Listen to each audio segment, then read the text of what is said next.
먼저 체성분 분석기를 측정해서 첫 번째로 봐야 될 것은 우리 신체를 구성하고 있는 구성성분의 비율이 알맞게 분포되어 있는지.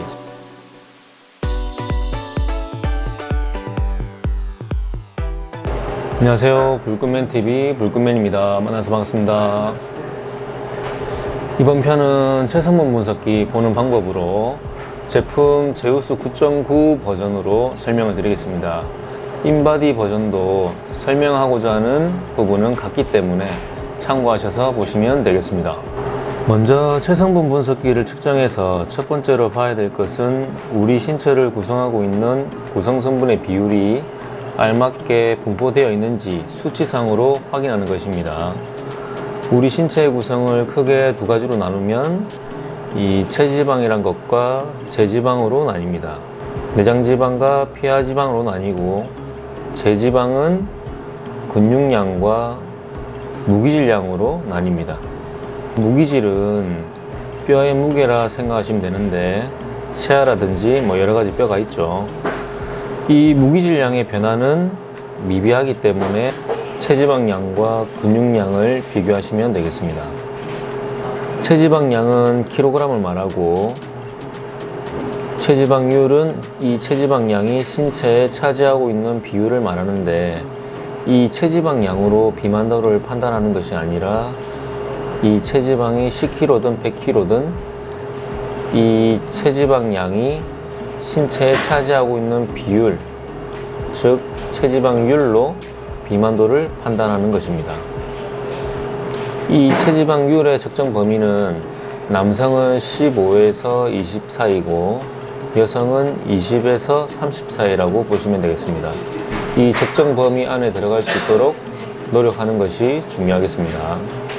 이런 수치는 사람이 정하는 것이기 때문에 언제든지 이 측정 범위는 조금 조정이 될 수 있습니다. WHO 세계보건기구에서 실제로 전 세계 비만 인구가 증가되면서 경각심을 심어주기 위해 측정 범위를 조정을 했습니다. 이 점 참고하시고 봐주시면 되겠습니다.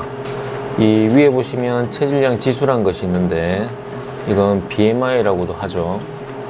체중을 신장의 제곱으로 나눈 값인데 이 근육량을 반영하지 않기 때문에 체성분 분석기가 있다면 굳이 참고하실 필요는 없습니다.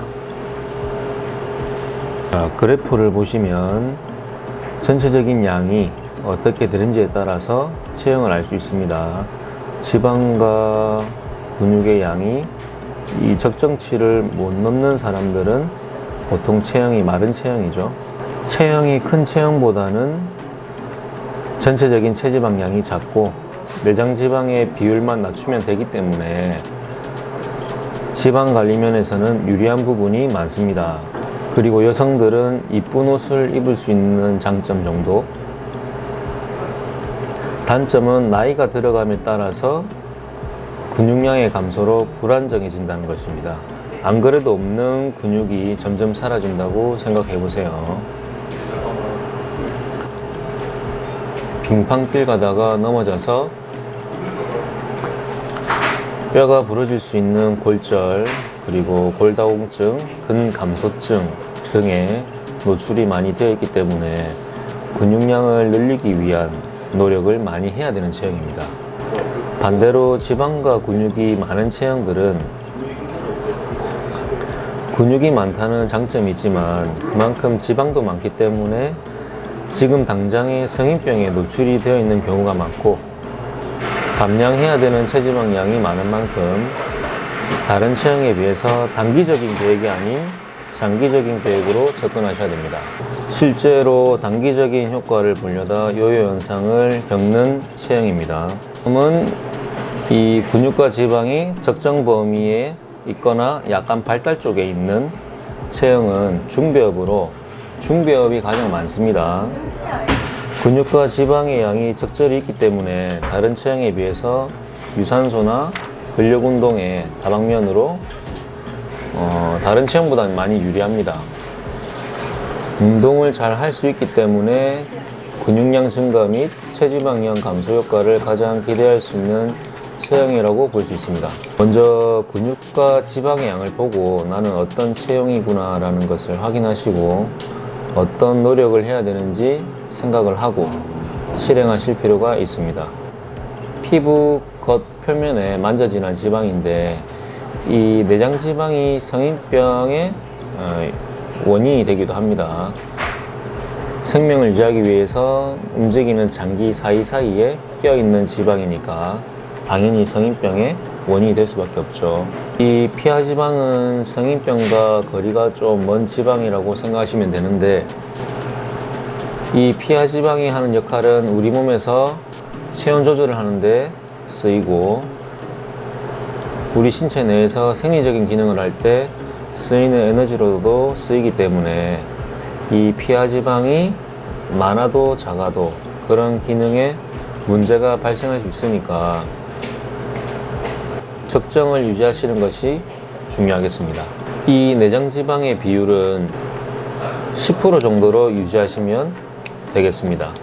체지방량이 22.3kg면 내장지방은 2.2kg가 나와야겠죠. 다음 근육으로 넘어가면 여기 표시는 팔, 다리, 몸통 이렇게 나오는데 전체적인 균형이 맞는지 또 좌우 밸런스는 맞는지 이 부분을 확인하시면 되겠습니다. 이 근육이 작아도 문제지만 많다 하더라도 상하체 비율이 안 맞거나 좌우 밸런스가 안 맞다면 혈액순환의 장애로 여러 가지 문제가 발생할 수도 있습니다. 근육이 작아서 문제이든 이 밸런스가 안 맞아서 문제이든 해결책은 근력 운동에 있다는 것입니다. 조절 목표를 보시면 근육량은 이상, 체지방량은 적정이나 또는 약간 작은 이하 정도로 맞춰주시는 게 가장 이상적인 몸이 아닐까 생각합니다.